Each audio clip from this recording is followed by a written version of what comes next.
अच्छा, तो ये हमारा सेकंड पार्ट है। सेकंड पार्ट प्लूटोनिक कॉन्सेप्ट का। प्लूटोनिक कॉन्सेप्ट में इसका जो क्रॉस वर्किंग के बारे में कॉन्सेप्ट है उसके बारे में हम बात करेंगे।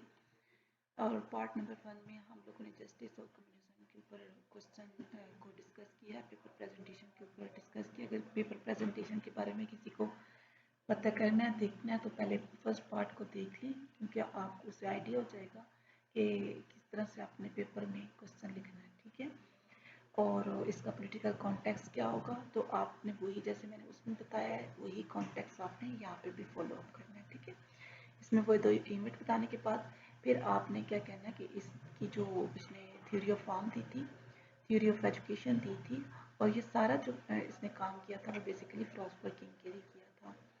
और इसमें बेसिकली जब थ्योरी ऑफ जस्टिस पास हो जाती है तो फिर क्वेश्चन अराइज होता है कि कौन डिसाइड करेगा कि फिलोसफर कैसा होना चाहिए, और गार्डियन को कौन डिसाइड करेगा, कैसे हम डिसाइड करेंगे कि गार्डियन ये होना चाहिए। तो उसने अपनी जो बुक है रिपब्लिक में थ्योरी ऑफ फॉर्म के नाम से एक थ्योरी दी थी, जिसको उसको हम केव थ्योरी भी कह सकते हैं या एलिगोरी ऑफ केव कहते हैं।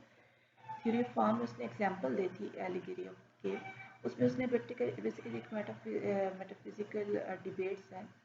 उसमें बेसिकली उसने क्या किया कि उसने कहा है कि यहाँ पे ना एक क्या कहते हैं, एक प्रिजनर है, 3 प्रिजनर है ना, ठीक है। आपने 3 नहीं कहना, क्योंकि कुछ बुक्स में कुछ कह रहे हैं, कुछ में कुछ कह रहे हैं। तो आपने क्या कहना है कि कुछ प्रिजनर है, ठीक है, तो जो एक केव के अंदर बाइंड है, ठीक है। तो लेट से कि एक केव है, ठीक है, और इस केव के यहाँ पे वो तीनों बिठा दिए गए हैं, ठीक है।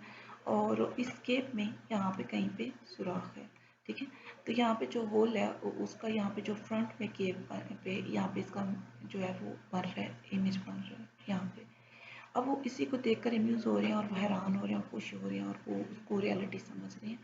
और कोई बाहर से अगर बंदा चलता है, तो अगर यहाँ से कोई बंदा चलता हुआ मतलब कि लाइट से यहाँ पे पूरी एक वर्ल्ड है ना, ठीक है। तो अब यहाँ पे जो बंदा बाहर चलता है उसका इमेज यहाँ से इधर बनता है। इस मिरर इमेज को देखकर वो ये समझते हैं कि यही वर्ल्ड है, यही यूनिवर्स है, यही सब कुछ है। तो वो इमेज को देखकर खुश होते रहते हैं, ठीक है। और वो उस इल्यूजन लाइफ में जिंदगी गुजार रहे हैं, ठीक है। इल्यूजनरी वर्ल्ड में जिंदगी गुजार रहे हैं और उसी में वो हैप्पी हैं। तो अब वो एक जो प्रिजनर है वो क्या करता है कि वो एस्केप होता है, वो यहाँ से बाहर निकलता है। यहाँ से सब जकड़े हुए हैं कड़ियों, जो रस्सियों में जकड़े हुए हैं, ठीक है। इनकी जो गर्दनें हैं उनको यहाँ से बांधा हुआ है। तो अब वहाँ से एक बंदा जो है ना वो बाहर निकल जाता है, वो बाहर निकलता है और वो चला जाता है। तो बाहर जाकर वर्ल्ड को सर्च करता है। अब जो एस्केप करने वाला है वो कौन हो सकता है आपके नज़दीक, तो वो सोक्रेटिस था बेसिकली। वो सोक्रेटिस की बात कर रहा था प्लूटो।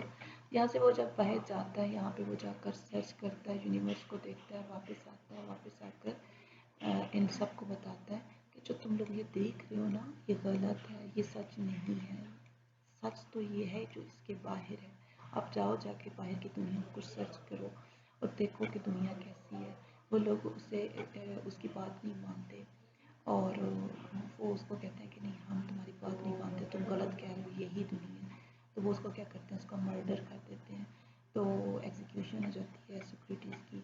तो बेसिकली जो विजडम को किसने मतलब वो अप्रोच किया, वो था जिसके अंदर करेज थी, ठीक है, जिसके अंदर कुछ करने का हौसला था, जिसके अंदर विजडम उसका पार्ट जो था वो मोस्ट प्रोमिनेंट था, उसने उसको किया। वही जो है उस शैडो के ऊपर उसने बिलीव नहीं किया, बल्कि उसको रियलिटी को जाकर देखा। और उसने बताया कि ये इल्यूजनरी वर्ल्ड है, तुम लोग जिसमें जी रही हो। और ये उसकी जब वो डेथ हो जाती है तो वो बेसिकली कहता है कि भी वो जो एस्केपर है वही गार्डियन है। तो इसमें पूरी मैं ये चीज़ आपने बताऊँगी, ठीक है। अच्छा, तो नेक्स्ट जो है वो नेक्स्ट है theory of education. Theory of education बहुत इंटरेस्टिंग टॉपिक है। इसने कहा था कि प्लूटो बिलीव था कि state must control the system of education, कि इसको कंट्रोल करना चाहिए सिस्टम ऑफ एजुकेशन को, और stable society and remove the tussle between the ruler and producer. और थ्योरी ऑफ एजुकेशन वो कहता है कि इनके दरमियान में जो टसल है उसको हम रिमूव कर सकते हैं थ्योरी ऑफ एजुकेशन से। उसने बेसिकली फिर जो है ना वो एलिजिबिलिटी क्राइटेरिया जो था ना उसको सेट कर दिया कि ये चीज़ें होंगी ना तो जो आपका फिलोसफर किंग है वो जो है वो एलिजिबल है, और वो जो स्पिरिचुअल क्लास है वो किसके लिए एलिजिबल है, और प्रोड्यूसर क्लास में कौन आ सकता है, मतलब कौन होगा कहाँ पे होगा। और इसमें इसने जेंडर फ्री डिस्क्रिमिनेशन दी थी। इसने ये नहीं कहा था कि जो वुमेन होगी वो इससे हुक्मरान होगी, ठीक है। अब यहाँ पे मैंने क्या किया था, मॉडल ऑफ एजुकेशन के अंदर मैंने ऐसे करके दो मॉडल बना दिए थे, ठीक है। यहाँ पे फिर मैंने लिख लिया था एलिमेंट्री एजुकेशन, यहाँ पे मैंने लिख लिया था हायर एजुकेशन, पेपर के बिल्कुल दरमियान में अच्छा करके साफ सुथरा करके। और फिर मैंने इसके ऊपर बता दिया था कि जो थ्योरी ऑफ एजुकेशन का इसको डिवाइड उसने 2 पार्ट में किया, ये जो मैंने ऊपर बता दिया। इसी को करने के बाद फिर मैंने इसको कहा कि उसने बेसिकली एज ग्रुप के एज के हिसाब से उसने एजुकेशन की कैटेगराइज की है। एक मिनट में आगे चेक करूँ, हाँ। तो उसने एज के लिहाज से कैटेगराइज किया हुआ है। अच्छा, एज के साथ कैसे किया आप चलो थ्योरी तो लिख लेंगे, लेकिन एक मिनट में इसको जरा रेस कर लूँ।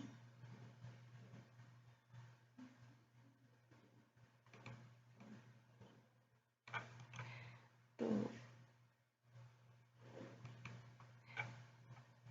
अच्छा, एज के लिहाज से मैंने ऐसे ग्रुप बनाया था कि उसको एज से रिलेटेड कैसे ग्रुप्स में डाला गया। तो उसने बेसिकली यहाँ पे भी टारगेट उसका जो है वो ये है कि हम लोगों ने ज़रा वो क्लास को निकाला जो कि हमारे पास। अच्छा, तो इसमें हम लोग कर रहे थे कि जो education categorise on the basis of the age groups, उसने बेसिकली एज ग्रुप बनाया था। उसने कहा था कि जो एज स्टार्ट होती है, ठीक है, एजुकेशन की, वो आपकी 7 ईयर से स्टार्ट हो जाती है, और आप अपने जो चाइल्ड है उसको ट्रेन करते हैं एट होम। उसमें अच्छा, उसके अंदर आपने अच्छे से एक चीज़ बनानी है, आपने ऐसे एक एज ग्रुप बना लेना है, आपने ऐसे एक लाइन लगानी है, इसके ऊपर आपने लिख देना है एज ग्रुप, ठीक है। यहाँ पे आपने उसका लिख लेना है करिकुलम, ऊपर हेडिंग दे देनी है elementary education related with the age group. क्या एलिमेंट्री एजुकेशन क्या होगी, यहाँ पे आपने उसका करिकुलम फॉर एलिमेंट्री एजुकेशन आपने लिख लेना है, उसका एलिमेंट्री लेवल पे करिकुलम क्या होगा, और यहाँ पे आपने एज ग्रुप लिख लेना है। अब यहाँ पे टिल 6 ईयर यहाँ पे आपने लिखना है कुछ मैथोलॉजिकल स्टोरीज वो सुनेगा अपने घर से, और मोरल और रिलीजियस ट्रूथ को करेगा जानेगा, ये उसका सिलेबस है, mythological stories and moral and religious truth. उसके बाद 6 टू आपने आगे 18 का डालना है, यहाँ पे दूसरी हेडिंग में 6 से 18, मतलब यहाँ से था टिल 6 और यहाँ पे 6 से 18। उसमें आपका जो सिलेबस है करिकुलम है वो एलिमेंट्री लेवल पे वो अपडेट हो जाएगा। वो उसका क्या होगा कि वो म्यूज़िक सीखेगा, पोइट्री सीखेगा, जिमनास्टिक वगैरह करेगा, जिम स्टाइल, ये सारी चीज़ें करेगा, और मैथमेटिक्स के अंदर एबिलिटी अपनी थोड़ी इम्प्रूव करेगा। उसके बाद है 8 से लेकर 20 ईयर्स तक ना, उसमें वो क्या करेगा, वो ट्रेनिंग करेगा अपनी जिमनास्टिक की और मिलिट्री के लिए आप जाने के लिए, ठीक है। इसी तरह करके फिर वो क्या करेगा कि उसकी ये आपने एक ग्रुप बना दिया, अब आपने ऊपर दूसरा ग्रुप बना लेना है। इसी बारे में थोड़ा सा मैं आपको बताती हूँ आपने कैसे लिखना है। और उसके बाद आपने क्या करना है, इसके हायर लेवल एजुकेशन आपने हेडिंग देनी है, यहाँ पे आपने हेडिंग देनी है higher level education related with age group, और यहाँ पे आपने फिर एज ग्रुप वही डालना है, यहाँ पे higher education curriculum related with higher level education. इसमें आपने 30 से लेकर 20 से लेकर 30 ईयर तक होगी एजुकेशन, और सिलेक्शन जो कि इसकी वो क्या होगी, स्टेट क्राफ्ट और एजुकेशन अकॉर्डिंग टू इट, मतलब इस तरह से उसने वर्क का काम करना होगा। और उसके बाद ये है कि 30 से लेकर 35 ईयर तक वो अगेन एलिमेंट्री उसका टेस्ट होगा, और उसके बाद उसकी जो उसको मैथमेटिक्स और एस्ट्रोनॉमी और इस तरह के अलजेब्रा, मतलब कि ये अब एनालिटिकली से ज़्यादा चीज़ें पढ़ाई जाएंगी, ठीक है, ये चीज़ आपने करनी होगी।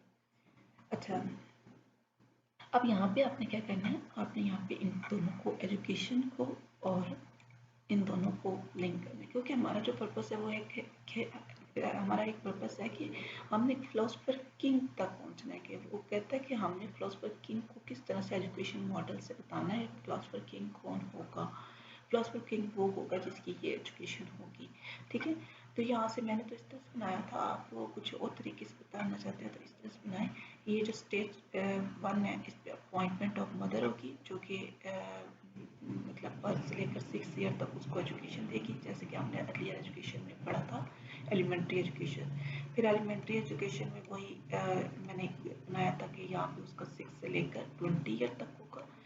फिर उसका मैंने इसी तरह बनाया था कि यहाँ पे उसका एलिमेंट्री टेस्ट होगा, और जो इस टेस्ट को फिल कर जाएंगे उसको मतलब कि 20 ईयर तक ना, वो क्या करेंगे कि वो लेबर में चले जाएंगे। यहाँ से आप उसको लेबर की हेडिंग देकर यहाँ पे आप उसको लेबर में डाल दें। अब ये फेल हो गए, अब यहाँ से कुछ पास हो गए। अब जो पास हो गए वो फेज 1 उन्होंने पास कर लिया, अब फेज 2 में वो एंटर हो रहे हैं, ठीक है। अब यहाँ से आप इस तरह की एक हेडिंग बनाएं और इसके अंदर आपने लिखना है कि इसकी वो 20 से लेकर जो हायर एजुकेशन होगी यहाँ से ना। अब एलिमेंट्री एजुकेशन जो है वो उसकी कंप्लीट हो चुकी है, टेस्ट भी हो चुका है, इस लेवल पे उसका टेस्ट हो चुका है, यहाँ पे एजुकेशन हुई, यहाँ पे टेस्ट हुआ। अब फेज 1 कंप्लीट, फेज 2 यहाँ से फेज 2 में क्या हुआ, हायर एजुकेशन आ गई। हायर एजुकेशन आई तो 20 से लेकर 30 ईयर तक, 35 ईयर तक इसकी यहाँ पे एजुकेशन है। यहाँ पे फिर उसका अगेन टेस्ट होगा, जो टेस्ट पास होगा वो तो फिर फेज 3 में चला जाएगा, इस वाली फेज में चला जाएगा। जो टेस्ट फेल कर देगा उधर आपने इस तरह से एक बनाना है उसका बॉक्स, उसमें आपने लिख देना कि लो रैंक जो होंगे ना मिलिट्री वगैरह वो वाले उसमें चले जाएंगे। इसके बाद यहाँ पे आपने क्या लिखना है कि यहाँ पे 35 से लेकर आगे जो जितना भी है ना 50 ईयर तक, फिर वो उसमें चले जाएंगे। यहाँ से जो प्रोड्यूस होगी वो प्रोड्यूसर और लेबर क्लास होगी, यहाँ पे जो प्रोड्यूस होगी वो फोर्सेस होंगी। अब यहाँ पे चला जाएगा। अब यहाँ पे फिर क्या होगा कि उनका क्राइटेरिया होगा कि उन्होंने एक को सिलेक्ट कर देना है, जो बेस्ट वन होगा उसको सिलेक्ट कर लेंगे, जितने भी होंगे, जितनों ने ये टेस्ट पास किया होगा, और वो बेसिकली यहाँ पे क्या आ जाएंगे, यहाँ से जो बाकी होंगे वो हो जाएंगे स्टेट रूलर, और जो उनमें सबसे एक को क्या करेंगे उसको रख लेंगे वो फिलोसफर किंग, ठीक है। तो वो उसका वो गार्डियन होगा और वो फिलोसफर किंग होगा। तो ये मैंने सारा कुछ इसमें बताया था।